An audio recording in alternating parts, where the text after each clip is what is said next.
வறுமை வந்தா வாடாத, வசதி வந்தா ஆடாத, விட்டுட்டு ஓடனா தேடாத.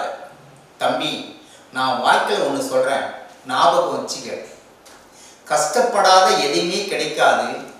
மீறி கஷ்டப்படாத கிடைச்சாலும் அது நம்ம கிட்ட நிலைக்காதுப்பா. என்னுடைய அனுபவத்தில்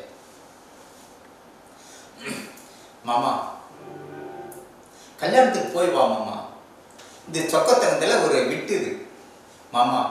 கல்யாணத்துக்கு போய் வா மாமா.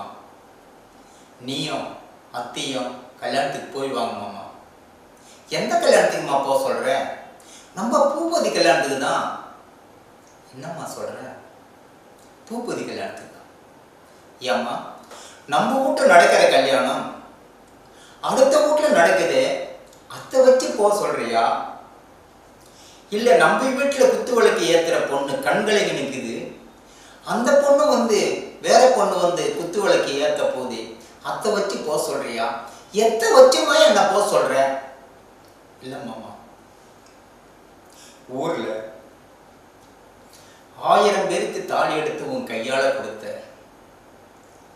ஒரு கல்யாணம், மஞ்சள் நீரிட்டு விழா, காது குத்து விழா, எல்லாத்துக்கும் நீ போய் தலைமை தாங்கின. ஆனா 1000 பேர் வந்தாலும் அப்பா வரலையே, அம்மா வரலையேன்னு அவருக்கு மனசு கவலையா இருக்கு மாமா. ப்ளீஸ் எனக்காக போ மாமா, போயிட்டு வா மாமா. ஏம்மா, பொண்ணுங்களுக்கு நெத்தில குங்குமம் வச்சு களைஞ்சாரு பொண்ணுங்க மனசு தாங்காதம்மா.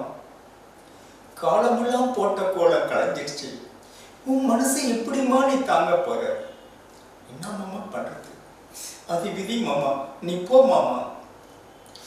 சோதனை மேல் சோதனை போது மடா சாமி, வேதனைத்தான் வாழ்க்கையெல்லாம் தாங்காது பூமி.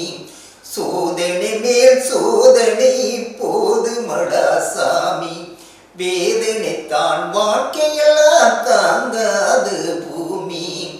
வாழ்ந்தவர்கள் கோடி பேரு, மறந்தவர்கள் கோடி பேரு, மனதிலே நிற்பவது யாரோ? வாழ்ந்தவர்கள் கோடி பேரு, மறைந்தவர்கள் கோடி பேரு, மனதிலே நிற்பது யாரோ? அதான் வாழ்க்கைன்றது. வாழ்க்கைன்றது கடல்ல ஒரு பொம்மை மாரி தான். எந்த நேரத்தில் என்ன நடக்குனே தெரியாது. அனைவரும் கொஞ்சம் ஒற்றுமையா வாழணும், ஒன்று பேச்சு ஒன்று கேட்கணும்.